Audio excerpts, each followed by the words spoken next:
जय हिंद दोस्तों, स्वागत है आज के लेक्चर नंबर 58 में। और आज दोस्तों हम मौर्य एम्पायर शुरू करने जा रहे हैं। और दोस्तों मैं आपको बता दूं कि आज 58 लेक्चर है और आज दिन भी 58 ही है। ठीक है, आज गुरु पूर्णिमा थी तो इसलिए मैं सुबह शूट नहीं कर पाया। आज मैं शाम को शूट कर रहा हूं और रात के अभी 9 बज चुके हैं। दोस्तों मैं आपको बता दूं कि 58 लेक्चर ये चल रहा है। UPSC civil service IAS exam के लिए 2027 का बैच मैं ले रहा हूँ। 58वां लेक्चर है और हिस्ट्री और ज्योग्राफी अल्टरनेटिव डे पे आ रहे हैं। ऐसा कंटेंट आपको आपके पैड बैच में नहीं मिलेगा, ये मैं दोस्तों आपको चैलेंज करता हूँ। तो चलिए लेक्चर को स्टार्ट कर लेते हैं। दोस्तों कल मैंने मौर्यन एम्पायर जो है उसको ख़त्म कर दिया था, लेकिन आज हम मौर्यन एम्पायर में अशोका की महिमा बताने वाले हैं। यानी कि अशोक ने जो है जितने पिलर, एडिक्ट और जितनी भी अशोक की पॉलिसी थी उनको अगर आपने नहीं जाना तो फिर आपने क्या ही जाना। तो ये दोस्तों जो है आपको समझना चाहिए और आज के वीडियो में हम उसी को डिस्कस करने वाले हैं। लेकिन उससे पहले हम इसको डिस्कस करें उससे पहले मैं आपको बता दूं कि आपको थोड़ा सा बैकग्राउंड अब मैं थोड़ा सा बताता हूँ। देखिए सबसे पहले मैं आपको यहाँ पे वार्निंग देना चाहूँगा, आप पिछले सारे लेक्चर देख के आइए तब आपको बहुत अच्छा समझ में आएगा। तो दोस्तों कहानी में कुछ बात ऐसी चल रही थी जो है, मुझे एक सेकंड समय दीजिए। ठीक है, तो देखिए मैं यहाँ पे आपको समझाने वाला हूँ कि दरअसल कहानी चल के आ रही थी। ठीक है, कहानी में दोस्तों आपने देखा था, मैं लाइन ड्रा कर देता हूँ। तो कहानी में दोस्तों आपने देखा कि 1000 BC चल रही थी और 1000 BC से मैंने आपको बताया था क्या शुरू हो गया था। तो दोस्तों शुरू हो गया था लेटर वैदिक एज, शुरू हो गया था। उसके बाद मैंने आपको बताया था एक लाइन और ड्रा करो और ये मान लो 600 BC की लाइन है। ये किसकी लाइन है? 600 BC की। और ये 600 BC की लाइन है। फिर दोस्तों एक लाइन और ड्रा करो, वो लाइन है दोस्तों 321 BC की। एक और लाइन ड्रा करो, एक लाइन और है 185 BC की। ठीक, इतना कुछ कार्य समझ में आया आपको? देखिए पिछले लेक्चर देख के आओगे तो आपको और समझ में अच्छे से आएगा। हालांकि मैं समझा तो दूंगा कि टाइमलाइन क्या चल रही है। मैटर दोस्तों ऐसा है, बात ऐसी है कि अपने घर जैसी है कि लेटर वैदिक एज में आपको पढ़ा चुका हूँ। ठीक है, लेटर वैदिक एज में आपने देखा था कि आयरन का आविष्कार हो चुका था, आयरन आ चुका था। 600 तरफ आपने देखा था कि यहाँ से राइज किसका हो रहा है। 600 तरफ आपने देखा कि यहाँ से जो है 16 महाजनपद थे। कितने थे? 16 महाजनपद यहाँ पे थे। अरे भैया 600 BC तरफ कितने महाजनपद थे? 16 थे। और यहाँ पे जाते जाते कितने हो गए? आपको बहुत अच्छे से पता है कि जब 321 BC तक आए तो सिर्फ एक ही बचा जिसका नाम था क्या? मगध। मगध का राइज हुआ। और यहीं से 321 BC से क्या शुरू हो जाता है? मौर्य। क्या शुरू हो जाते हैं? मौर्य। आपको भी पता है, मैं भी पता है। तो 321 BC से 321 BC से ये क्या चलते रहते हैं? मौर्य चलते रहते हैं। तो मौर्य वंश जो है 321 BC से लेकर के 185 BC तक चलता है। क्या चलता है? मौर्य वंश। तो ये कहानी आपको समझ में आई कि सबसे लेटर वैदिक एज, लेटर वैदिक एज के बाद 16 महाजनपद थे। 16 महाजनपद में से एक सबसे पावरफुल निकलता है जिसका नाम था मगध। और मगध में शुरू होता है मौर्य वंश और मौर्य वंश खत्म होता जाकर के 185 BC पे। ये कहानी आपको कल मैंने ये सब पढ़ा चुका हूँ। अब मैं जो आपको बता रहा हूँ उसको ध्यान से सुनिएगा दोस्तों। जब मौर्य वंश का जो है जब खात्मा होने आता है, अच्छा एक बात और आपको मैंने बताई थी अगर आपको ध्यान हो, कि क्या बताया था कि इतने समय में जब ये 16 महाजनपद थे और ये पूरा एक मगध जो है बन के आ रहा था, उभर रहा था, तो इसी समय दोस्तों बाहरी आक्रमण भी भारत पे हो रहे थे। मैंने बताया था आपको अकैमेनिड एम्पायर जो है भारत पे पहले आक्रमण कर रही थी और उसके बाद ग्रीक्स ने जो है अकैमेनिड को भगा दिया। यानी कि अकैमेनिड मतलब पर्सिया वालों को भगा दिया और ग्रीक्स वहाँ पे आ गए। ये बात आपको भी पता है, मैं भी पता है। यानी ग्रीक वालों ने किसको मार के अलग कर दिया? अकैमेनिड एम्पायर को मार के अलग कर दिया। यानी कि 600 से लेकर के 321 BC के बीच में आपने देखा कि भारत पे अटैक भी हो रहे थे। समझ आया? 321 BC से लेकर के 185 BC तक लगभग कोई अटैक भारत पे नहीं होगा। क्यों नहीं होगा? क्योंकि अशोक का पहले एम्पायर देखो, मौर्य एम्पायर आप पहले देखिए। ये दोस्तों मौर्य एम्पायर है, अफगानिस्तान तक जा रहा है। समझ रहे हो? ये जलवा था। आप देखिए पहले बांग्लादेश, ये अफगानिस्तान, पाकिस्तान सब अपना ही है। समझ रहे कितना बड़ा मौर्य एम्पायर है। इसीलिए जो है मैं आपको बता दूं, इसीलिए जस्ट इसीलिए जो है सब कुछ नहीं कवर था। ये साउथ, नीचे साउथ में जो है ना केरल हो गया, तमिलनाडु हो गया, ये इसमें नहीं था। केरल और तमिलनाडु इसमें आप ना मानो, ठीक है। फिर भी जो है आप देख सकते हो कितना सारा कवरिंग है। दूसरी ओर यहाँ पे नॉर्थ ईस्ट भी नहीं है।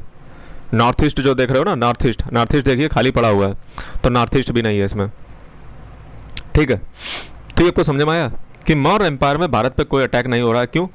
पावरफुल आदमी बैठा हुआ है, अटैक करने का प्रयास भी किया ना तो मारे जाओगे गिरा गिरा के, समझ रहे हो दोस्तों। 185 BC पे क्या होता है कि मौर्य एम्पायर का एकदम डिक्लाइन है, अंतिम राजा बचा हुआ 185 पे।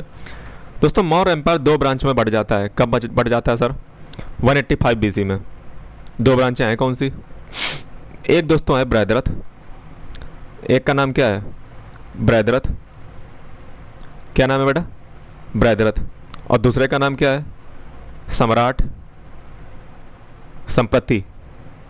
दो ब्रांचों में मौर्य एम्पायर टूट जाता है। ये आपको बहुत लोग नहीं बताएंगे, ये सिर्फ हमारे चैनल पे ही आपको पता चलेगा, ठीक है। और बृहद्रथ, अब आप कहोगे सर सम्राट संपत्ति आपने क्यों बताया? इसलिए दोस्तों बताया है क्योंकि आप जिस चैनल पे हो ना वो अपडेटेड चैनल है, समझ रहे हो। यहाँ पे ऐसा नहीं चलता है कि टीचर ने पता चला सालों साल पढ़ाई नहीं है, समझ रहे हो, एकदम अपडेटेड। तो सम्राट संपत्ति जो है ये मोदी जी का, आप थोड़ा समझिए, ठीक है। मोदी जी ने एक म्यूजियम का उद्घाटन किया था अभी थोड़े दिन पहले। ये देखिए, ये आप देख रहे हो,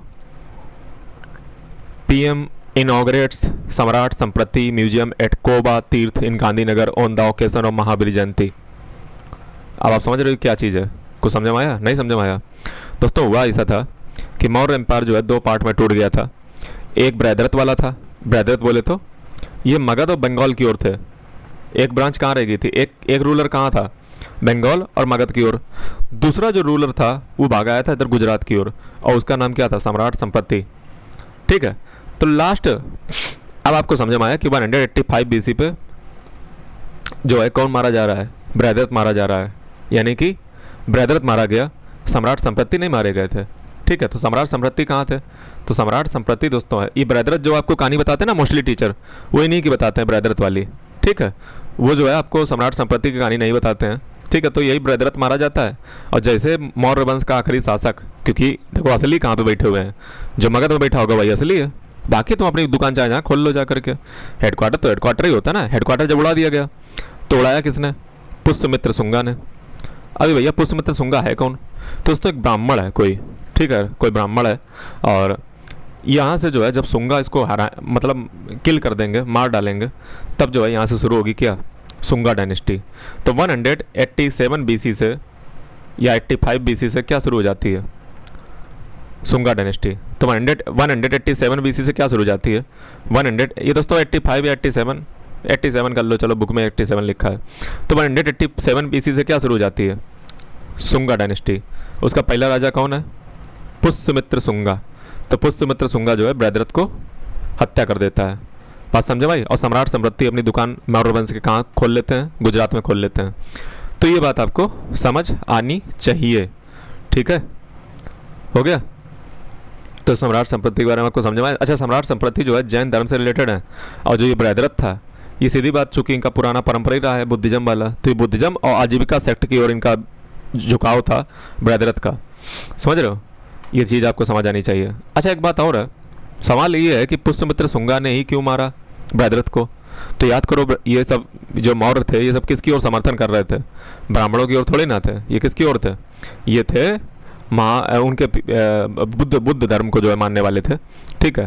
तो इसीलिए मौर्य जो है वो कैसे थे? मौर्य जो है बुद्ध वाले थे और आजीविका सेक्ट मानते थे। तो ब्राह्मणों के अंदर एक मतलब चुल्ल मची थी, मतलब इतने दिनों से बड़ा एकदम खुन्नस खाए हुए थे कि बेटा मार के तो रहेंगे, क्योंकि लेटर वैदिक पीरियड में जो है ब्राह्मणों का बढ़िया ठीक ठाक था एकदम। लेटर वैदिक के बाद जो है ब्राह्मणों को मौका कहाँ मिला है? जब से 16 महाजनपद आए हैं, जब से मगध का राज हुआ है, जब से मौर्य वंश है, बीच में ब्राह्मण गायब ही हो गए हैं पूरे। तो ब्राह्मण का एक बार फिर वर्चस्व जो है आएगा, और यहाँ से क्या शुरू होगी? शुंगा डायनेस्टी, समझ रहे हो, शुंगा। और यहाँ पे अगर थोड़ा सा मैं आपको और बताऊँ, क्या बताना चाहूँगा, चलो फिर अगले लेक्चर में बताएंगे, फिलहाल अभी इतना समझ लीजिए। यहाँ से शुंगा चालू हो गए। क्या चालू हो गए? शुंगा। चलो तुम्हें बता देते हैं, ठीक है, थोड़ा सा और अंडरस्टैंडिंग तुम्हारी हो जाएगी अच्छी सी। दोस्तों यहाँ पे एक बात आपको और याद रखनी है। क्या सर याद रखना है? दोस्तों 187 पे हमने क्या बताया? हमने बताया 187 पे भारत जो है, भारत को पहले देखिए, 187 BC पे भारत को पहले देखिए, ये 187 है, ठीक है। अब यहाँ पे थोड़ा भारत को देखने का प्रयास कीजिए। ये दोस्तों इंडिया है। अब इंडिया में पता कौन कौन बैठा हुआ है? सुन लो ज़रा ध्यान से। यहाँ बैठे हुए हैं शुंगा, यही वाले जिन्होंने मौर्य को मारा। सुंगा बैठे हुए हैं। उड़ीसा में बैठे हुए हैं कानवा। कौन बैठे हुए हैं? कानवा। महाराष्ट्र तरफ बैठे हुए हैं कौन? सतवाना। भारत देखो टूट गया। क्या हुआ? भारत टूट चुका है। ऊपर सुंगा स्टार्ट कर दिया अपनी डायनेस्टी, उड़ीसा में कानवा स्टार्ट कर दिए और सतवाना स्टार्ट कर दिए महाराष्ट्र की ओर। नीचे साउथ में क्या चल रहा है? तो केरल, तमिलनाडु और चल रहा है कौन? 3 लोग चल रहे हैं। यहाँ पे संगा मैच चल रही है। अब आप कहोगे सर संगा मैच क्या होती है? सबकी बात करेंगे। ये संगा मैच चल रही है। संगा मैच में 3 डायनेस्टी रूल कर रही हैं। 3 डायनेस्टी ना कह लो, ठीक है। 3 मतलब जो है किंगडम रूल कर रहे हैं। एक है चेरा, एक है चोला और एक है पांड्या। तो ये 3 लोग हैं नीचे। संगम इसीलिए कहा है, इन तीनों का संगम, मिलन, कन्फ्लुएंस, ठीक है। तो ये चीज़ आपको समझ में आई कि भारत टूट चुका है। मौर्य एम्पायर के बाद जो है भारत आप देख सकते हो कि पूरा टूटा हुआ पड़ा हुआ है। This is the best time to attack on India. और आप देखोगे कि भारत पे अटैक होना स्टार्ट हो जाएंगे। ये इतिहास ही आपको सिखाएगा। जब जब आप कमज़ोर पड़ोगे, गए हो बेटा, फिर तुम याद रखो। तो इसी समय भारत पे कौन अटैक स्टार्ट कर देंगे? 4 लोग अटैक स्टार्ट करेंगे। एक वेव आएंगी, मतलब पहले कोई आएगा, फिर पीछे से कोई आएगा, फिर पीछे से कोई आएगा, फिर पीछे से कोई आएगा, और सब भारत के रहकर हो जाएंगे। समझ रहे हो? तो भारत की यही खूबसूरती है कि यहाँ पे जो आया वो यहीं का होकर रह गया, ठीक है। कुछ लोगों को छोड़ दिया जाए, जैसे जो गजनी था वो तो लूटने आया था, ठीक है। गजनी, गौरी, ठीक है, तो वो तो अलग है। फिलहाल यहाँ पे आप समझिए कि ये लोग भारत के ही होकर रह जाएंगे। आएगा कौन कौन पहले? सबसे पहले दोस्तों आएंगे अटैक करने भारत पे। शॉर्टकट मैं आपको बता देता हूँ, याद कर लीजिएगा। BSPK। क्या मैंने बताया? BSPK। बी का बोले तो बैक्ट्रियंस, एस का बोले तो साकाज, पी का बोले तो पार्थियंस और के का बोले तो कानवाज। तो ये दोस्तों एकदम सीरियल से लोग आएंगे, अटैक भारत पे करना शुरू कर देंगे। बात समझे भाई? आई कि नहीं आई? बिल्कुल सर आई। आगे बढ़ो, ठीक है, आ जाओ बेटा। अब दोस्तों हम अशोक की धम्म के बारे में बात करने वाले हैं। अब दोस्तों धम्म क्या था? अशोक का जो धम्म था, धम्म का मतलब दोस्तों धर्म ही होता है। दरअसल वो पाली वर्ड है ना, तो पाली में ऐसे ही लिखा जाता है धम्मा, ठीक है। तो अशोक ने अच्छा धर्म ये कैसे स्टार्ट किया अपना धम्म? अशोक ने अपना धम्म बताया कहाँ? मतलब क्या बुक छपवाई है क्या? तो जवाब है नहीं, बुक तो नहीं छपवाई है। अशोक ने अपने धम्म की जो पॉलिसी है, अपने धर्म की जो पॉलिसी है, वो कहाँ पे लिखवाई पता?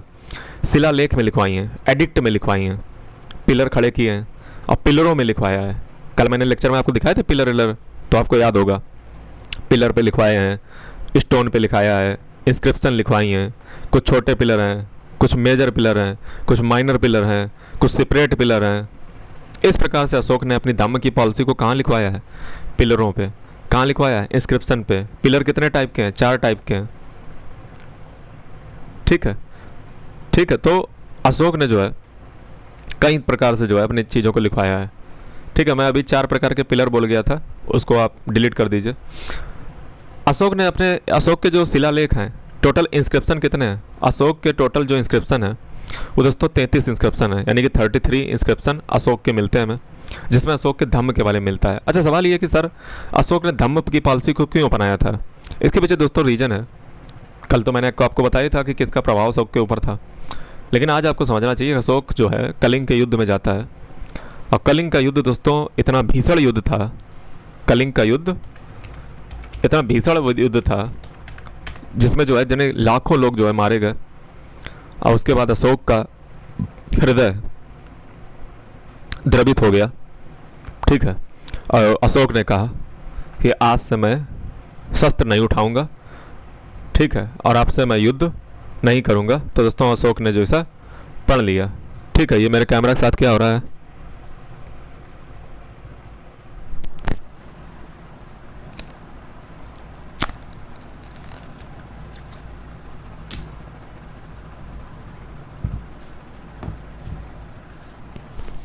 कैमरा क्या कोई हैक कर रहा है क्या?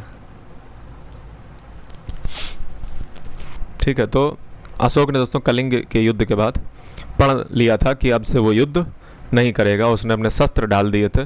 लेकिन दोस्तों ऐसा कहा जाता है कि इतनी कोई की हिम्मत नहीं थी, समझ रहे हो? जैसे वो डायलॉग नहीं है हथियार छोड़ दिए लेकिन चलाना नहीं भूले। कोई आता नहीं था जब तक अशोक था, हिम्मत नहीं थी कि उठा के कोई देख ले, क्योंकि जानता है खतरनाक आदमी है, समझ रहे हो। सिर्फ हथियार डाले हैं, कहीं दोबारा उठा लिए तो बिछा बिछा के मारेगा। और तुम्हें हमने कल इसकी महिमा तो बताई थी, कितना लंबा इसका कनेक्शन थे, हैं 10,000 किलोमीटर दूर तक इसकी बात फैलती थी। कहाँ कहाँ इसके कनेक्शन थे, कल मैंने आपको बताया था वीडियो में, समझ रहे हो। इतना उस समय कोई टेलीफोन नहीं था, ना कोई कम्युनिकेशन था। देखिए इसके कनेक्शन, देखिए आप पहले। अब दोस्तों अशोक के इंस्क्रिप्शन के बारे में बात करें। अशोक के दोस्तों टोटल 33 इंस्क्रिप्शन है।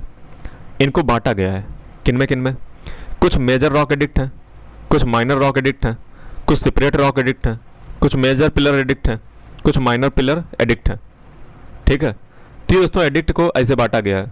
इनकी लोकेशन होगी देश में कहीं ना कहीं ये होंगे, लोकेशन इनकी कहीं होंगी, बिल्कुल होंगी। आपको जानना है कि मेजर रॉक एडिक्ट कौन सी लोकेशन पे है, माइनर रॉक एडिक्ट कौन सी लोकेशन पे हैं, सेपरेट कौन सी लोकेशन पे हैं, मेजर पिलर एडिक्ट कौन सी एक लोकेशन पे है, और माइनर पिलर एडिक्ट कौन सी लोकेशन पे है। ये आपको पता होना चाहिए, समझ रहे हो। क्यों पता होना चाहिए? इसीलिए पता होना चाहिए क्योंकि मैंने ऐसे क्वेश्चन देखा है जिसमें अब ये भी पूछ देता है कि मेजर है कि माइनर है कि सेपरेट है, कि ऐसे भी पूछ देता है। फिलहाल अभी जो है आपके सामने कुछ एडिक्ट हैं अशोक के, उनकी लोकेशन देखिए। ये दोस्तों ऊपर देख रहे हो जगह, मानसेरा इसका नाम है, और ये अफगानिस्तान में पड़ती है। ये शहबाजगढ़ देख रहे हो, ये भी अफगानिस्तान। कंधार अफगानिस्तान। कलसी उत्तराखंड। ये दिल्ली तोपरा है दोस्तों। इसका नाम दिल्ली तोपरा क्यों है? क्योंकि तोपरा जगह पे था और वहाँ से फिरोज शाह तुगलक इसको उठा करके दिल्ली लाया था। मेरठ एक जगह है मेरठ दोस्तों यूपी में पड़ती है। लुम्बिनी बिहार में पड़ता है। लौरिया नंदनगढ़ बिहार में पड़ता है। रामपुरवा जो है बिहार में पड़ता है। लौरिया एराज ये दोस्तों बिहार में पड़ता है। धौली उड़ीसा में पड़ता है। जौगड़ा उड़ीसा में पड़ता है। अमरावती आंध्र प्रदेश में पड़ता है। सन्नाती कर्नाटक पड़ता है। सोपारा महाराष्ट्र में। गिरनार गुजरात में, ठीक है। तो अशोक के बारे में आपको भी पता चला। दोस्तों एक बात मैं आपको बताना चाहता हूँ कि इसने जितने भी पिलर वगैरह जो बनवाए थे, ठीक है, जो भी ये पिलर विलर बनवा रहा है, ठीक है, तो ये वेल पॉलिश्ड थे और सैंडस्टोन के मोनोलिथिक बने हुए थे, मतलब एकदम चिकने थे, समझ रहे हो, बढ़िया थे, और सैंडस्टोन के बने हुए थे। सवाल है कि सर सैंडस्टोन कहाँ से आ रहा था? तो सैंडस्टोन जो बेटा आ रहा था वो पता कहाँ से आ रहा था? सैंडस्टोन दोस्तों वाराणसी से आ रहा था। वाराणसी आपने जगह सुनी है ना, वहीं से आ रहा था ये सैंडस्टोन, समझ रहे हो। एकदम चिकने थे, बढ़िया पॉलिश्ड थे, मोनोलिथिक थे। मोनोलिथिक का मतलब क्या होता है? सिंगल पत्थर था, पूरा पिलर का पूरा पत्थर सिंगल था। सैंडस्टोन के थे। कहाँ से आ रहा था सर? वाराणसी में एक जगह पड़ती चुनार से आ रहा था, ठीक है। एक दोस्तों बात और देखी गई है कि जितने पिलर हैं ये सब गंगा के प्लेन के आस ही पास हैं। क्यों? ऐसा क्यों है? अरे भैया उस समय कोई जेसीबी थोड़ी ना चलती है, कोई ट्रैक्टर ट्राली थोड़ा चलता है जो उठा के ले जाएंगे। अगर नदी पर रखोगे तो नदी के सारे जो है बहा करके उसको जो है लगाया गया होगा, समझ रहे हो। नदियों के माध्यम से इसको ट्रांसपोर्ट किया गया होगा पिलर को, ऐसा माना जाता है। तभी ये गंगा प्लेन के आसपास ही मिलते हैं पिलर। दोस्तों इसके इंस्क्रिप्शन जो है उसमें कई लैंग्वेज यूज की गई हैं, जैसे ब्राह्मी, खरोष्टी, प्राकृत, अरामाइक, ग्रीक लैंग्वेज। ये सब लैंग्वेज जो है इसने अपने पिलर पे यूज किए हैं लिखने में। इसको डिसअपियर किसने किया था? इसको डिसअपियर किया था, ये दोस्तों यूपीएससी का क्वेश्चन है, जेम्स प्रिंसेप ने 1837 में, ठीक है। दोस्तों एक बात आपको मैं बता दूं कि बुद्ध की जो टीचिंग है उनका जिक्र कभी भी आपको ग्रीक लैंग्वेज में और अरामाइक वर्जन में नहीं मिलता है, ठीक है। क्योंकि सीधी सी बात ये अफगानिस्तान तरफ, पाकिस्तान तरफ की साइड की लैंग्वेज है, ठीक है, तो वहाँ पे बुद्धा का उतना नहीं जाएगा, ठीक है। तो ये बात आपको पता होनी चाहिए कि बुद्ध की टीचिंग इन वर्जन में नहीं मिलती है, ग्रीक और अरामाइक में। दोस्तों एक बात और आपको पता होनी चाहिए कि इन पिलर पे फिलोसफिकल डिस्कोर्स भी है लैंग्वेज का, ठीक है। लैंग्वेज का फिलोसफिकल दार्शनिक जैसी बातें भी मिलेंगी। अरामाइक जो एडिक्ट हैं वो जल्दी समझे जाते हैं, ठीक है। अगर जोरोस्ट्रियन कॉन्सेप्ट के संदर्भ में बात करें तो, कंटेक्स्ट में बात करें तो, अगर आप जोरोस्ट्रियन कॉन्सेप्ट के रूप में जो है इसको रीड करोगे, जोरोस्ट्रियन का मतलब होता है पारसी धर्म। पारसी कहाँ का भैया? ईरान का, समझ रहे हो। तो अरामाइक उधर ही मिलेगी। तो अरामाइक जो है तभी आप अच्छे समझ सकते हो, बहुत अच्छे समझ सकते हो जब आप जो है जोरोस्ट्रियन कॉन्सेप्ट लगाते हो उसमें, ईसाई धर्म वाले, ईसाई नहीं, सॉरी ईसाई नहीं, पारसी, पारसी मतलब जो रतन टाटा जी का धर्म है। अशोका के इंस्क्रिप्शन जो थे दोस्तों, उसमें किसी भी प्रकार के बुद्धा के जो बड़े बड़े आइडिया थे, बुद्ध के जो आइडिया हैं, उनका जिक्र नहीं है अशोक के इंस्क्रिप्शन में। मैंने क्या बोला? Cold drink, Mountain Dew. तो बुद्ध की जो बड़ी बड़ी टीचिंग है ना, अभी देखिए मैंने आपको बुद्धिज्म नहीं पढ़ाया है, पहले आप समझ लीजिए, ठीक है। तो बुद्ध की जो बड़ी बड़ी टीचिंग है क्या है?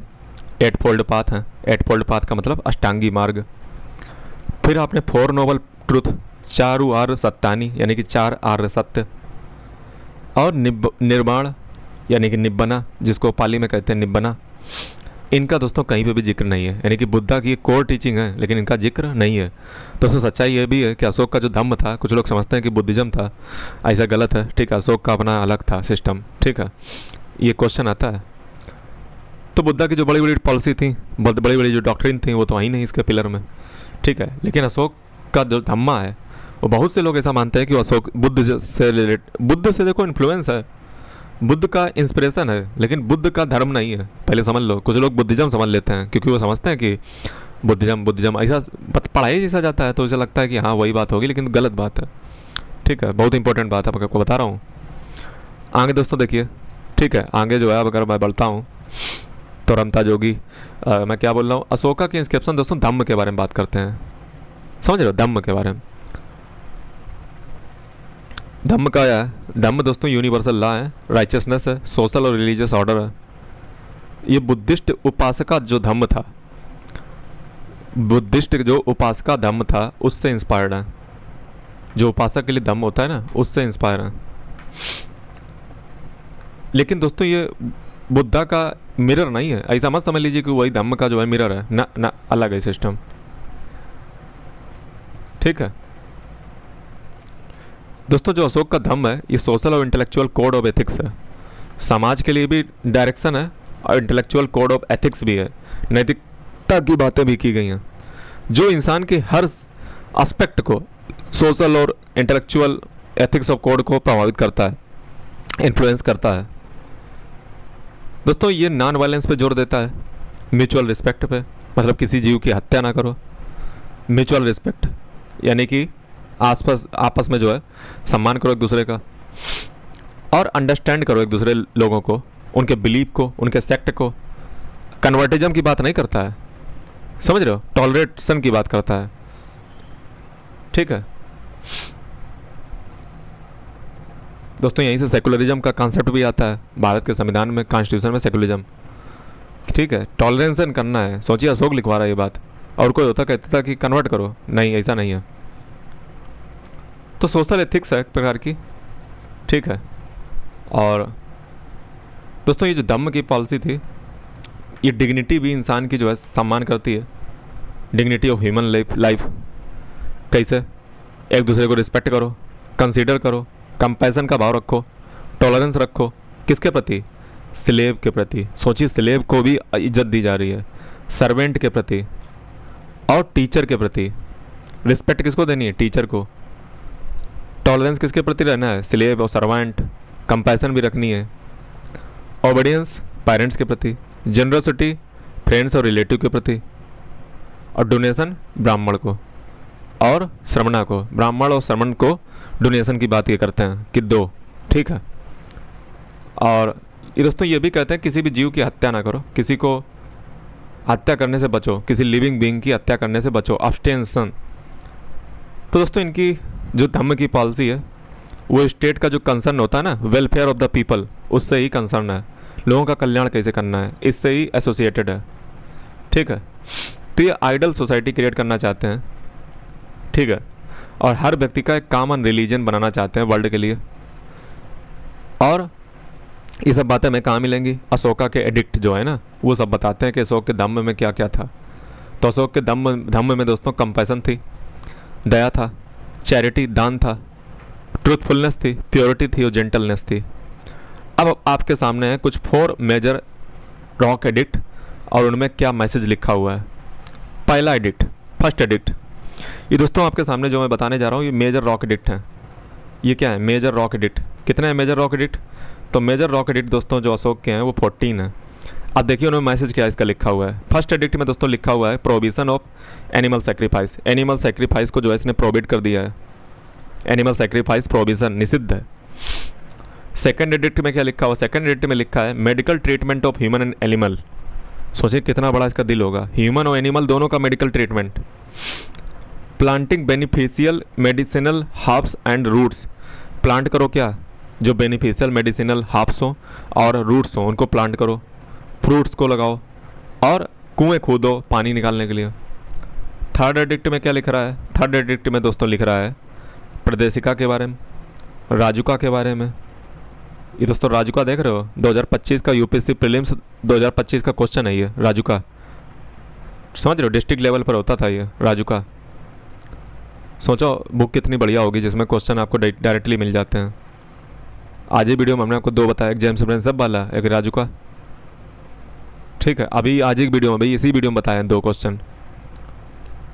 युक्ता दोस्तों थर्ड एडिक्ट में क्या लिखा हुआ है? थर्ड एडिक्ट में बात किसकी कही गई? दोस्तों कुछ ऑफिशियल हैं, पोस्ट हैं। ठीक है, ये उस समय के जो एडमिनिस्ट्रेशन में इनका कोई काम होता होगा प्रशासन चलाने में, जैसे युक्ता हो गया, राजुका हो गया, प्रदेशिका हो गया। तीसरे एडिक्ट में लिखा हुआ थर्ड एडिक्ट में। तो ये दोस्तों टूर करते थे, इंस्पेक्शन करते थे हर 5 साल में। इनकी ड्यूटी होती थी धर्म को प्रीच करना और लिबरल एटीट्यूड ब्राह्मण और श्रमणा के प्रति दर्शाना। आप कह रहे हो कि सर ब्राह्मण तो समझ आ गया, श्रमण कौन होते थे? दोस्तों ये बुद्ध धर्म जो होते हैं ना उसमें श्रमणा होते थे। ठीक है, श्रमणा मैं आपको दिखा देता हूँ। श्रमणा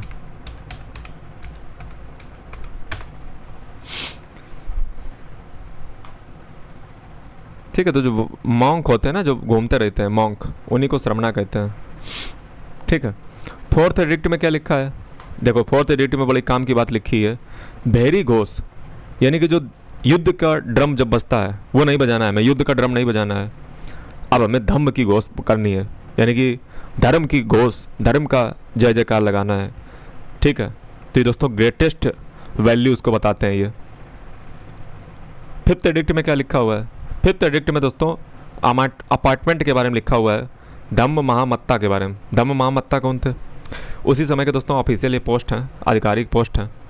ठीक है, ये स्पेशल कैडर ऑफ ऑफिशियल है जो धम्म को जो है किंगडम के अंदर फैलाता है। सिक्स एडिक्ट क्या है? सिक्स एडिक्ट है मंत्री परिषद और ऑफिसर के लिए, जैसे पुलिसनी, पुलिसनी, पतिवेदिका। पतिवेदिका का मतलब दोस्तों होता है रिपोर्टर। ठीक है, याद कर लो, हो सकता है अगली बार पूछ दे यूपीएससी। पतिवेदिका और पुलिसनी, इन ऑफिसर का जिक्र है किसमें? सिक्स एडिक्ट में। सेवन्थ एडिक्ट में जिक्र है रिलीजियस टॉलरेंस के बारे में कि all sect and welfare major for public not only in his own kingdom. ठीक है, समझ रहे हो? तो टॉलरेंस जो है हर सेक्ट के प्रति, कोई भी संप्रदाय हो, कोई भी धर्म हो, सबके प्रति टॉलरेंस और वेलफेयर मेजर। ठीक है, कहीं पे भी हो, सिर्फ अपने किंगडम में नहीं, नेबरिंग किंगडम जैसे चोला हो गया, पांड्या हो गया, नीचे साउथ में चल रहे हैं, वहाँ की भी बात कर दी। और एंटियोकस जो नॉर्थ वेस्ट में बैठा है ना, वहाँ पे भी बात कर दी। एंटियोकस जो नॉर्थ वेस्ट में बैठा हुआ है, समझ रहे हो? दिल देखो अशोक का। सारे सेक्ट के लिए जो है, कोई भी सेक्ट हो उसके प्रति टॉलरेंस रिलीजियस की रहेगी, ऐसा नहीं कि ज़बरदस्ती थोपा जाए। दोस्तों एक बात हम आपको बताते हैं, जो जितना महान राजा होगा ना वो कभी धर्म का सहारा लेता ही नहीं है। ये गोल्डन लाइन है। मैं आपको एग्जांपल दूंगा हिस्ट्री में भी। अकबर को देखिएगा, वो धर्म का सहारा नहीं ले रहा है। आप अशोक को देखिएगा, धर्म का सहारा नहीं ले रहा है, लिबरल है। और जो जितना कायर और जितना डरपोक होगा आदमी, वही धर्म का सहारा लेगा। समझ रहे हो? ये दोस्तों आपको ट्रेंड मिलेगा आपको देखने के राजाओं के अंदर। जो महान राजा होंगे वो कभी धर्म की आड़ नहीं लेंगे, ये आप ट्रेंड देखिएगा। आठवां एडिक्ट में देखो क्या लिखा है। एट्थ एडिक्ट में, इसमें दोस्तों रॉयल प्लेजर टूर लिखा हुआ है। रॉयल प्लेजर टूर का मतलब कि जैसे ना राजसी लोग जो है, राजा लोग निकलते हैं यात्रा पे, टूर निकलते हैं, तो इसने कहा कि नहीं नहीं ये सब बंद करो, अब धम्म की यात्रा निकलेगी, धम्म की यात्रा। और इसके लिए अशोक ने अपने आपको जो है कहाँ ले गया? अशोक बोधि ट्री पे ले गया। बोध गया में जो बोधि ट्री पड़ता है ना, वहाँ पे अशोक जाता है। नाइन्थ एडिक्ट में क्या लिखा हुआ है? नाइन्थ एडिक्ट में दोस्तों लिखा हुआ है, ये कहता है कि जो सेरेमनी होती हैं उसका क्रिटिसिज्म करता है, सेरेमनी का क्रिटिसिज्म करता है। यूजलेस बताता है और कहता है कि धम्म और मॉरल कंडक्ट पे फोकस होना चाहिए, ये नौटंकी ना करो, कर्म अच्छे करो। 10th एडिक्ट पे क्या कहता है अशोक? 10th एडिक्ट में कहता है कि किंग की डिजायर नहीं होनी चाहिए, क्या, किस चीज़ की? फेम और ग्लोरी की। सोचो अशोक, ये वही अशोक है, कितनी बड़ी बड़ी बातें लिखवा रहा है। ये वही अशोक है जिसने जो है चंड अशोक जिसको कहा जाता था, 99 ब्रदर को मार डाला था, पूरे भारत पे कब्जा किया था मार मार के। दैट पर्सनैलिटी, समझ रहे हो? तो 10th एडिक्ट में क्या लिखा है कि फेम और ग्लोरी किंग को नहीं चाहिए होती है। समझ रहे हो? तो कहने का मतलब ये है कि पहले पावरफुल बनो और फिर ये ईमानदारी की बातें करो। समझ रहे हो? पहले ईमानदारी की बातें ना करो, मारे जाओगे। 11th एडिक्ट में देखो क्या लिख रहा है। 11th एडिक्ट में लिख रहा है gift of Dhamma being the best of all gifts. Dhamma का जो गिफ्ट होता है ना वो सबसे बेस्ट होता है सारे गिफ्ट में से। ठीक है, तो Dhamma is the best policy to follow. Dhamma का मतलब होता है रिस्पेक्ट दो एल्डर्स को और गुड बिहेवियर करो स्लेब से। ऐसा नहीं कि स्लेब को नीचा दिखाया हो, ब्राह्मण जैसे करते थे, ऐसा नहीं है इनके में। समझ रहे हो? इसीलिए तो ब्राह्मण खिसियाने बैठे हुए हैं, इसीलिए ब्राह्मण खिसियाने बैठे हुए हैं। 12th एडिक्ट में देखो क्या लिखा है। 12th एडिक्ट में लिखा है इतिजिका महामत्ता, इतिजिका महामत्ता के बारे में। अब ये कौन होता था? तो वुमेन के वेलफेयर को जो लीड करता था ऑफिसर, उसको कहते थे इतिजिका महामत्ता, वुमेन्स वेलफेयर। टॉलरेंस हमें सिर्फ सेक्ट संप्रदाय के बीच में नहीं रखनी है, बल्कि हमें people to honour and understand the dhamma of other.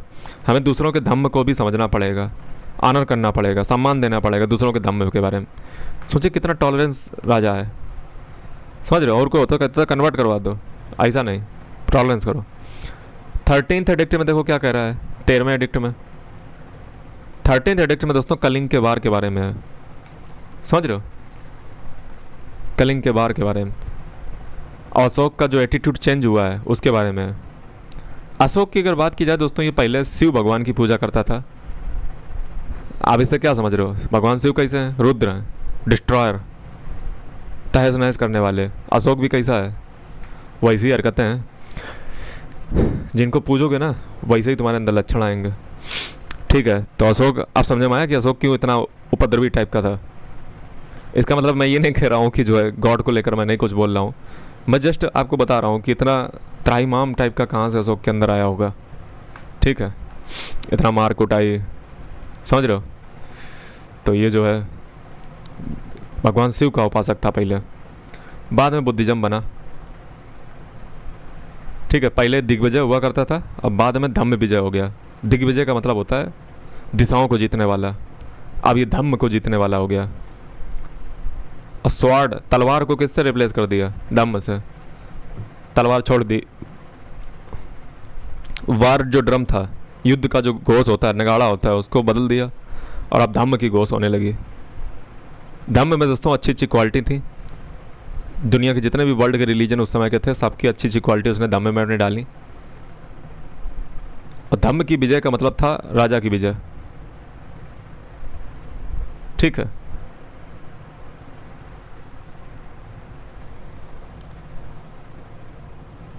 और ये धम्म की विजय जो है कहाँ हुई? Hellenistic neighbours. हेलेनिस्टिक का मतलब होता है, ठीक है, जो नेबर थे ना, एंटियोकस जो बैठा हुआ था ऊपर, उस पर भी जो धम्म की विजय की, चोला पे भी की, पांड्या पे भी की, वहाँ भी प्रचार किया।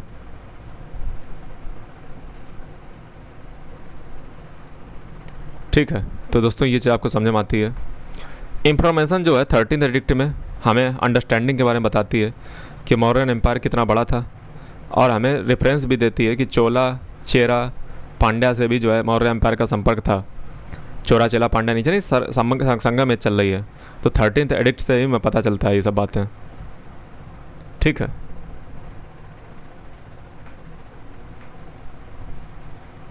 दोस्तों ये जो है, जो फॉरेस्ट की ट्राइब है ना, उनको इंट्रा सीजन से वार्न करता है, चेतावनी देता है 13th एडिक्ट में अशोक। 14th एडिक्ट की बात कर लो।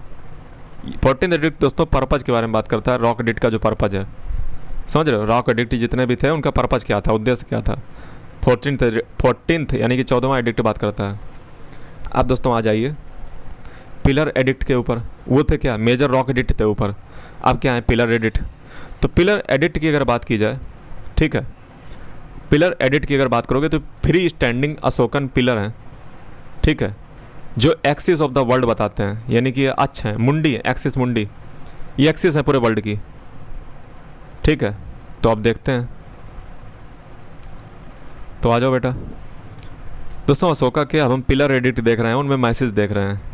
दोस्तों अशोका के पिलर एडिट कहाँ मिलते हैं, लौड़िया एराराज, लौड़िया नंदनगढ़, और ये दोनों कहाँ पे हैं, बिहार में, रामपुरवा बिहार, निगाली सागर,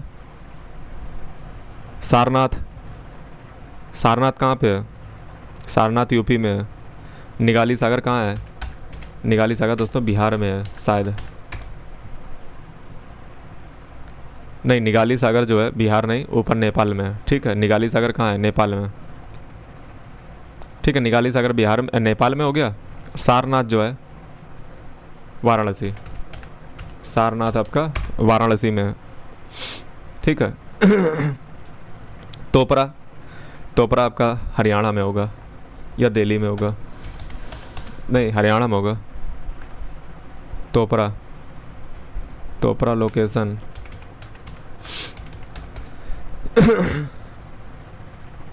हरियाणा में है, ठीक है, तोपरा हरियाणा। मेरठ यूपी में।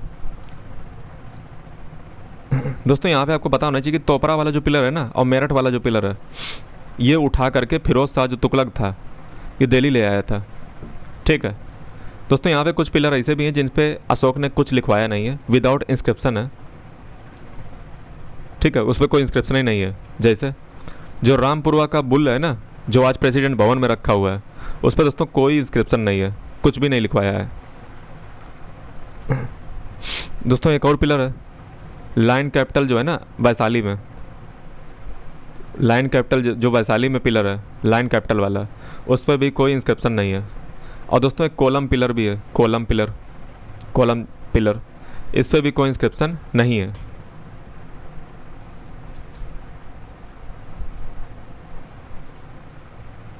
और कॉलम पिलर पे तो दोस्तों कोई कैपिटल भी नहीं है, कॉलम पिलर पे कोई कैपिटल भी नहीं है, ना इंस्क्रिप्शन है, सिर्फ पिलर पिलर है, कॉलम पिलर। अशोका के जो पिलर थे उनके फीचर देखिए क्या थे। ये दोस्तों वैशाली वाला पिलर है, वैशाली में लाइन है ना, ये लाइन कैपिटल देखो ऊपर लाइन बैठा हुआ है, वैशाली का है ये, ठीक है। अब दोस्तों हम बात करते हैं अशोका के पिलर की खासियत क्या थी।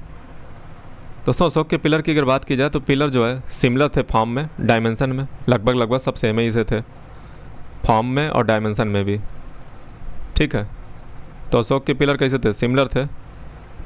ये जैसे अशोक का पिलर, ये देखो ये सबसे अच्छा पिलर है, आप देख सकते हो, ठीक है। तो ये दोस्तों वैशाली का है, वैशाली वाला, इस पर कोई इंस्क्रिप्शन आपको दिख रही नहीं, दिख रही है, ये वैशाली का है पिलर। और ये पास में देख रहे हो पानी भरा हुआ है, ठीक है। इसे क्या समझ में आया, लाया कैसे गया होगा, आई तो ना जैसे भी थोड़ा लेके आएंगे। तो सारे पिलर लगभग सिमिलर फॉर्म में और डायमेंशन भी सेम ही है, सारे सैंडस्टोन के बने हुए हैं, चुनार से लाया गया, चुनार कहाँ, वाराणसी में। सारे मोनोलिथिक हैं, लश्चरस हैं और पॉलिश्ड हैं। सिंगल पीस, मोनोलिथिक का मतलब क्या होता है, single piece. Do not have a base,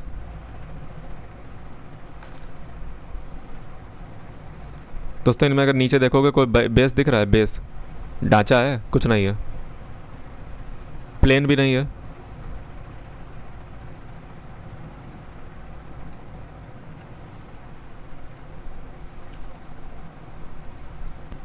तो इनके पास क्या नहीं है, इनके पास बेस नहीं है। आप देखो ना नीचे कोई बेस दिख रहा है, बेस है नीचे, नहीं है।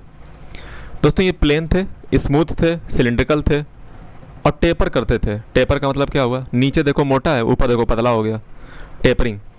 स्मूथ है, चिकना हुआ है, अपवार्ड जा रहा है, टेपर करता हुआ, ठीक है। 12 से 14 मीटर इसकी हाइट थी।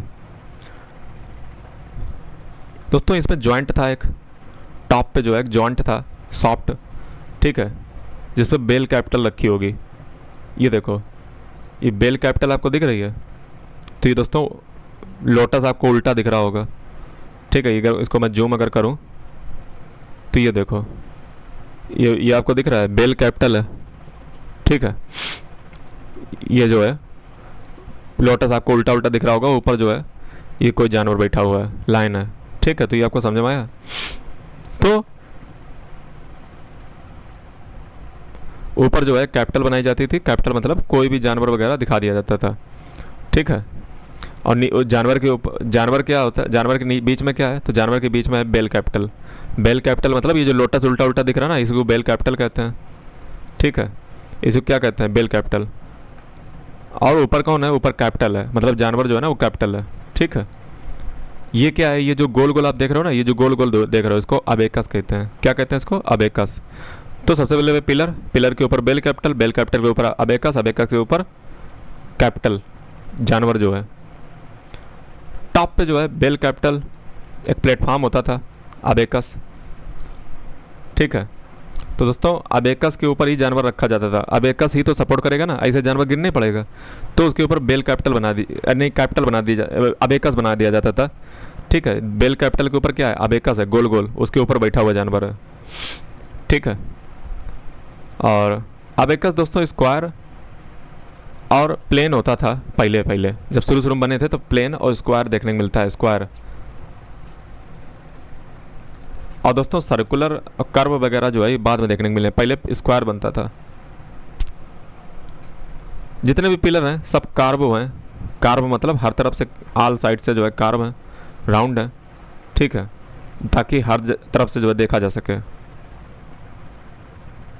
अशोकन पिलर में जो है जो मोटिव्स हैं वो उकेरे गए हैं, अशोकन पिलर में वो काफ़ी रिच हैं और वेरी करता है उनका सिंबोलिज्म, ठीक है।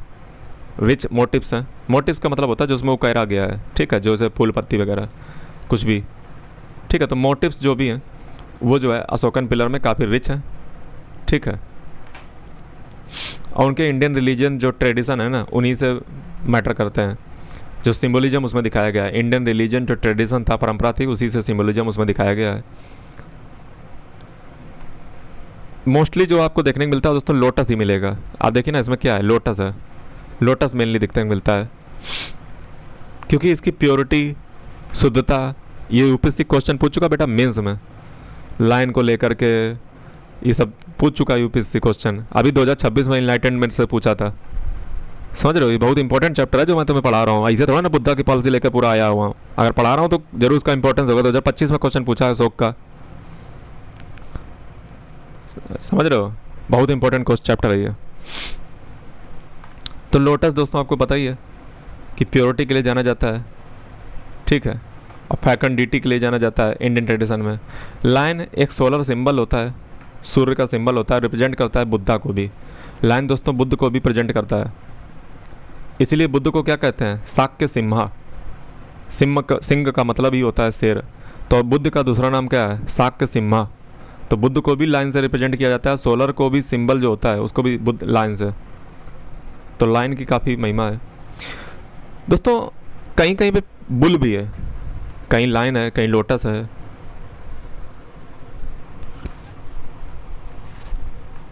कहीं पे दोस्तों बुल भी है। बुल किस चीज़ को रिप्रेजेंट करता है, फर्टिलिटी को। बुल किस चीज़ को रिप्रेजेंट करता है, फर्टिलिटी। आप समझ रहे हो, बुल कहाँ देखने को मिलता है। अगर आप हिस्ट्री को बहुत ध्यान से देखते आए हो तो आप थोड़ा सा अगर टेंपल में जाओगे तो शिवलिंग, ठीक है। तो आगे बात कीजिए एलिफेंट। एलिफेंट भी जो है बुद्धिज्म में काफ़ी रिलेवेंट है, बुद्धिस्ट ट्रेडिशन में। जो मदर की जो वॉम्ब होती है ना, तो उसको जो है एलिफेंट से रिप्रेजेंट किया जाता है।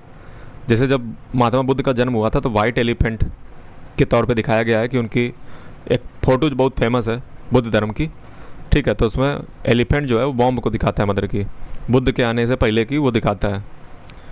स्पोक्ड व्हील किस बात का प्रमाण है, जो हमारे तिरंगे में है चक्र, वो दोस्तों धर्म चक्र प्रवर्तन दिखाता है।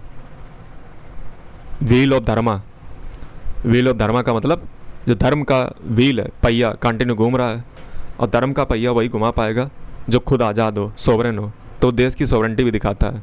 सोचिए हर सिंबल का मतलब है भाई। आपको अगर सर सिंबल इतना क्यों बता रहे हो, मतलब क्यों ही बेटा बताना, क्यों बताना दोस्तों, इसलिए है पता, 2026 का यूपीएससी का क्वेश्चन देख लो जा करके, 2026 का क्वेश्चन देख लो जा करके कि जहाँ पे कोई चिन्ह नहीं होता, जहाँ पे कुछ नहीं होता, वो क्या रिप्रेजेंट करता है? यूपीएससी क्वेश्चन है, इनलाइटनमेंट को रिप्रेजेंट। ठीक है, 2026 का क्वेश्चन देख लो, बुद्ध से रिलेटेड पूछा हुआ है, सिंबल से रिलेटेड, इसीलिए पढ़ा रहा हूँ, ऐसे नहीं कुछ भी पढ़ाता हूँ। और ऐसा कंटेंट तुम्हें नहीं कहीं मिलेगा, ये भी तुम बता रहा है। दुनिया की नौटंकी पढ़ के आओगे, क्वेश्चन नहीं सॉल्व होगा। कमेंट अभी भी ना किए तो कर दो, नहीं तो पाप लद के कहाँ जाओगे। और कुछ ना कर पाना तो पैसा डाल देना, 2-4 करोड़ अगर डाल पाना खाते में। हॉर्स दोस्तों, कहीं कहीं पे आपको घोड़ा भी मिलेगा। ये दोस्तों सिद्धार्थ का डिपार्चर दिखाता है। सिद्धार्थ मतलब बुद्ध के बचपन का नाम सिद्धार्थ है। तो घर छोड़ के जब जाते हैं तो उसी को दिखाता है हॉर्स, कि घोड़े से चल लेके जा चुके हैं। अब दोस्तों कुछ पिलर एडिक्ट हैं। टोटल कितने पिलर एडिक्ट हैं? टोटल दोस्तों जो है पिलर एडिक्ट हैं 7। पहले पिलर एडिक्ट में क्या दिखाया गया है? Social code. सेकंड में दिखाया गया है धम्म। धम्म का मतलब लीस्ट अमाउंट ऑफ सिन, यानी कि पाप बहुत कम मात्रा में। वर्चुअस डीड्स करो, कंपैशन हो, प्योरिटी हो, ट्रुथफुलनेस हो। थर्ड पिलर एडिक्ट में सोल और सिन के बारे में, आत्मा और पाप के बारे में। फोर्थ पिलर एडिक्ट में राजू का यूपीएससी ने 2025 में क्वेश्चन पूछा है। राजू का यही इसका मतलब डिस्ट्रिक्ट लेवल पे होता था। पिलर एडिक्ट में फिफ्थ पिलर एडिक्ट को दिल्ली तोपरा पिलर एडिक्ट भी कहते हैं। ये प्रोविज़न करता है एनिमल की किलिंग को। और सिक्स पिलर एडिक्ट क्या करता है? वेलफेयर ऑफ पीपल के बारे में बात करता है। कौन? Six pillar addict. 7 pillar addict किसके बारे में बात करता है? धम्म महामत्ता के बारे में। 7th पिलर एडिक्ट धम्म महामत्ता के बारे में बात करता है। ठीक है, धम्म को चलाने वाले, महामत्ता मतलब जो उस समय रहे होंगे। ठीक है, अब दोस्तों हम बात कर रहे हैं किस चीज़ की? अब हम दोस्तों कुछ अदर रिलेवेंट इंस्क्रिप्शन देखेंगे और इम्पोर्टेंट एडिक्ट देखेंगे जो अशोका से रिलेटेड हैं। जैसे इलाहाबाद कोसम क्वींस एडिक्ट, कौसाम्बी और सिस्म एडिक्ट। दोस्तों इलाहाबाद में एक एडिक्ट है, बहुत फेमस है, जिसको कोसम कहते हैं। अब दोस्तों हम अदर रिलेवेंट इंस्क्रिप्शन और इम्पोर्टेंट एडिक्ट देख रहे हैं। इलाहाबाद वाला देखिए, इसको हम क्वींस एडिक्ट भी कहते हैं। अब अगर आपने पिछला वाला लेक्चर देखा होगा तो आपको मैंने इलाहाबाद में बताया था, कुछ स्पेशल था। कोई रानी थी जिसको जो है पिलर यहाँ पे है, इंस्क्रिप्शन। ठीक है, एडिक्ट। तो इलाहाबाद वाले को कोसम कहते हैं, क्वींस एडिक्ट भी कहते हैं। कौसाम्बी इलाहाबाद के पास ही पड़ता है, या सिस्म एडिक्ट भी कहते हैं। इसमें दोस्तों अशोक कहता है जो संघ है ना, संघ के जो मेंबर हैं, संघ के जो मेंबर होते हैं ना, उनको वार्न करता है अशोक कि रैंक में जो है कोई डिवीजन नहीं होना चाहिए, कोई भाग नहीं होना चाहिए रैंकों में, रैंक्स में। समझ रहे हो? इक्वलिटी की बात कर रहा है अशोक। समुद्रगुप्त जो है, जो उसका इंस्क्रिप्शन है ना, वो इसी एडिक्ट पे है। समुद्रगुप्त का इंस्क्रिप्शन आपने पढ़ाओगे, जब गुप्ता पीरियड पढ़ाएंगे तब पढ़ाऊंगा। समुद्रगुप्त का जो इंस्क्रिप्शन है वो इसी पिलर पे है। जहांगीर ने दोस्तों जो है, जहांगीर जो है इसको, जहांगीर ने जो है इसको रिमूव करवाया था इलाहाबाद से। ये बात आपको पता होनी चाहिए।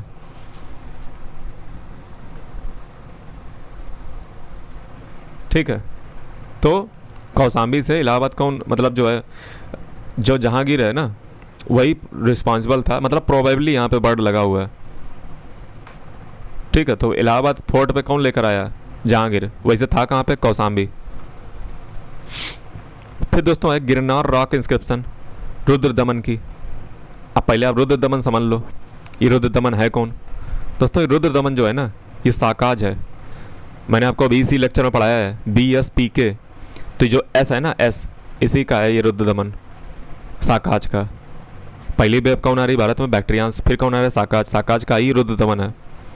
आगे पढ़ाएंगे, अभी फिलहाल इतना समझ लो कि तुम्हें हमने इतना ही बता दिया, वही वो बड़ी बात है। अगर तुम लेक्चर स्किप करके नहीं देखे होगे, यही लेक्चर नहीं स्किप किया होगा तो रुद्र दमन का इंस्क्रिप्शन भी जो है, रुद्र दमन का इंस्क्रिप्शन जो है गिरनार में मिलता है। गिरनार कहाँ है भैया? काठियावाड़, गुजरात में। तो यहाँ पे सुदर्शन लेक का कंस्ट्रक्शन के बारे में लिखा हुआ है। किसने करवाया है? पुष्यगुप्त ने। तो पुष्यगुप्त जो है कंस्ट्रक्शन कराया है सुदर्शन लेक का। पुष्यगुप्त कब था? तो चंद्रगुप्त मौर्य के समय में पुष्यगुप्त जो है इसका कंस्ट्रक्शन करवाया था सुदर्शन लेक का। ये कहाँ लिखा है? गिरनार जो रॉक इंस्क्रिप्शन है ना रुद्र दमन की, वहाँ लिखा है। चंद्रगुप्त के पास एक मंत्री था जिसका नाम था पुष्यगुप्त, उसने निर्माण करवाया था। किसका? पुष्यगुप्त। चंद्रगुप्त मौर्य के समय था, उसने सुदर्शन लेक का कंस्ट्रक्शन कराया था। कांधार इंस्क्रिप्शन देखिए, ये बाइलिंगुअल है, ग्रीक और अरेमाइक इंस्क्रिप्शन इसमें मिलते हैं। निगाली सागर इंस्क्रिप्शन में नेपाल, ये फर्स्ट इनलार्जमेंट ऑफ स्तूपा बताता है, यानी कि पहली बार जो स्तूपा का इनलार्जमेंट कराया गया है, ठीक है, उसके बारे में बताता है। और अशोक की विजिट के बारे में बताता है। अशोक ने विजिट कब किया? निगाली सागर नेपाल में 20 साल बाद, अपने राज्य अभिषेक के 20 साल बाद। और जो है स्तूपा का जो इनलार्जमेंट है वो 14 साल बाद हुआ था राज्य अभिषेक के अशोक के। अशोक ने जो है स्तूपा को थोड़ा सा इनलार्ज कराया था। रुमिंदई इंस्क्रिप्शन कहाँ पे है? तो रुमिंदई इंस्क्रिप्शन नेपाल में है। ये कमोमरेट करती है बुद्ध की जन्म को, जन्मभूमि को। रुमिंदई जो नेपाल इंस्क्रिप्शन है ये कमोमरेट क्या करती है? Birth place of Buddha. Ashoka की विजिट जो लुम्बिनी में हुई थी उसके बारे में बताता है। लुम्बिनी में ही तो बुद्ध का जन्म हुआ था। और यहाँ के लोगों के जो विलेज थे उनमें टैक्स कंसेशन उनको मिलता था क्योंकि वो बुद्ध के गांव से थे, ठीक है। तो बुद्ध के गांव जो लुम्बिनी था उसको कोई बलि नहीं देनी पड़ती थी और 1/8 भाग देना पड़ता था। 1/6 नहीं, सबके लिए 1/6 था, यहाँ पे 1/8 यानी कि कम देना पड़ता था। अब कुछ बकलोल ऐसे होंगे जिनकी सीसाइड बिल्कुल ही बेकार होगी, उनको कोई नहीं समझ में आए कि 1/8 जो है छोटा होता है, 1/6 बड़ा होता है। फिर दोस्तों सन्नाती इंस्क्रिप्शन है, ठीक है।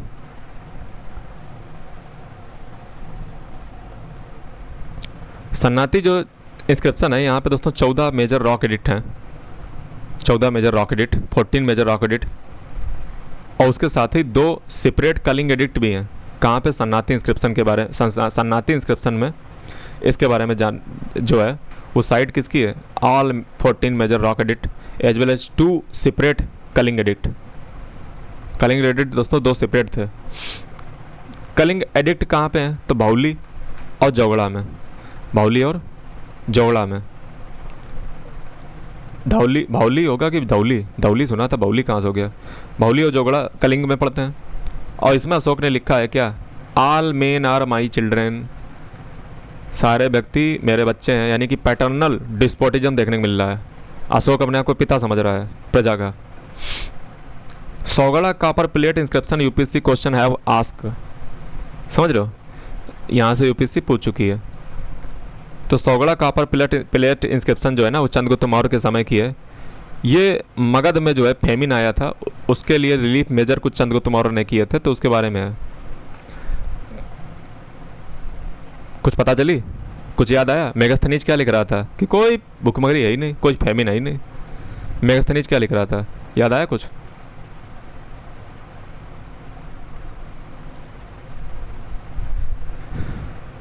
अगला देखिए,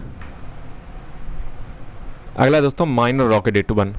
माइनर रॉक एडिक्ट 1 यह अशोक का दोस्तों बुद्धिज्म में धीरे धीरे कन्वर्ट होना दिखाता है कि बुद्धिज्म में अशोक टर्न कैसे धीरे धीरे हुआ, ठीक है, एकदम नहीं हुआ था, धीरे धीरे। ये माइनर रॉक एडिक्ट 1 में लिखा हुआ है। फिर माइनर रॉक एडिक्ट 3 में देखिए क्या लिखा है। इसमें अशोक जो है ग्रीट करता है संघ को और डीप फैथ दिखाता है बुद्ध धर्म में, नहीं बुद्ध में, धम्म में और संघ में। दोस्तों बुद्धिज्म के 3 त्रिरत्न हैं, 3 ज्वेल हैं, याद रखिएगा, बुद्ध धम्म संघ, 3 ज्वेल्स। अगर आपसे पूछा जाए तो आप यही बताओगे, बुद्ध धम्म संघ। इसमें जो है अशोक अपनी फैथ दिखाता है। और 6 बुद्धिस्ट टेक्स्ट मॉन्क, नन और जनरल जो लेटी हैं उनको जो है सजेस्ट करता है, रिकमेंड करता है। दोस्तों इंस्क्रिप्शन कुछ शाहबाजगढ़ी और मानसेरा में है। ये खरोष्टी स्क्रिप्ट में लिखे गए हैं। खरोष्टी भैया ऊपर ही मिलेगी पाकिस्तान अफगानिस्तान तरफ। ब्रह्मगिरी माइनर रॉक एडिक्ट 1 और 2 ये लोकल एडमिनिस्ट्रेशन के बारे में बात करते हैं। ब्रह्मगिरी माइनर रॉक एडिक्ट 1 और 2, बात समझ में आई? ये दोस्तों जो है आपके सामने क्या है, रुमिंदई, ये देख रहे हो, रुमिंदई पिलर एडिक्ट है नेपाल का, रुमिंदई पिलर एडिक्ट नेपाल। ये दोस्तों अशोका की लीगेसी आप समझ लीजिए। अशोका दोस्तों ग्रेट मिशनरी रूलर था हिस्ट्री ऑफ एंशिएंट इंडिया, ठीक है, और दुनिया के इतिहास में सबसे बड़ा पावरफुल रूलर था अशोक। कल भी इसके चर्चा आपने देखे थे। दोस्तों भारत का एकीकरण करता है, पॉलिटिकल यूनिफिकेशन कंट्री का कर देता है। कलिंग को सिर्फ नहीं मिलाता है बल्कि मौर्य डायनेस्टी को जो है होल कंट्री को धम्म के माध्यम से वन लैंग्वेज वन धम्मा और वन स्क्रिप्ट ब्रह्मी जो मोस्टली इंस्क्रिप्शन पर यूज की गई, इससे पूरे पॉलिटिकल यूनिफिकेशन कंट्री का कर दिया अशोक ने, ठीक है। आगे देखिए, ये दोस्तों कन्नगहाली स्टोन पोर्ट्रेट है अशोक का, ये अशोक है, ठीक है। इसमें अशोक का नाम कन्नगहाली स्टोन पोर्ट्रेट जो अशोक का है उसमें क्या मेंशन है, रन्यो अशोका, कल भी बताया था, ठीक है। बात समझे भाई। बस दोस्तों लास्ट और बचा हुआ थोड़ा और देख लीजिए। टॉलरेंस और रिस्पेक्ट की बात तो अशोक करता ही है, आपको मैं शुरू में भी बताया था, ठीक है।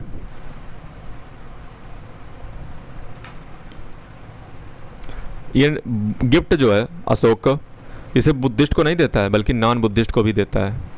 जैसे बाराबर केव किसको दी हैं, तो बराबरा केव जो है आजीविका सेक्ट को दी हैं। आजीविका तो बुद्धिस्ट नहीं है ना, तो आजीविका सेक्ट को भी दिए हैं, यानी कि सिर्फ बुद्धिस्ट को ही गिफ्ट नहीं दिए हैं, गिफ्ट नॉन बुद्धिस्ट को भी दिए हैं, जो कि सेकुलरिज्म दिखा रहा है। लेकिन स्क्रिप्ट के केस में उसमें भी है, ब्रह्मी स्क्रिप्ट मोस्टली यूज की गई है, बल्कि अदर स्क्रिप्ट भी यूज की हैं, जैसे गरोष्टी, अरामाइक, ग्रीक लैंग्वेज भी जो है कई यूज की हैं, जैसे ग्रीक, संस्कृत, प्राकृत लैंग्वेज भी कई हैं। देखिए कितना कल्चरल डाइवर्सिटी और एकीकरण कर रहा है।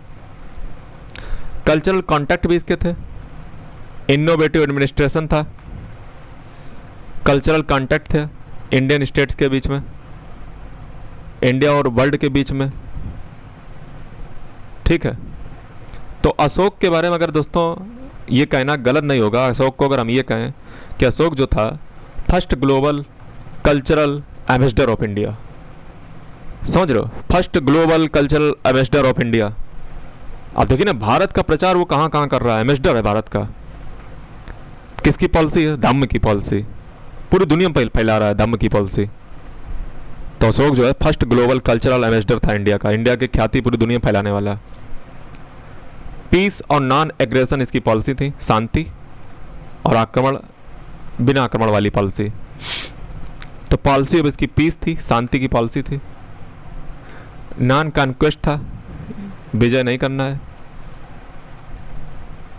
जीतना नहीं है, दिलों को जीतना है। नॉन एग्रेशन की पॉलिसी, आक्रमण नहीं करना है।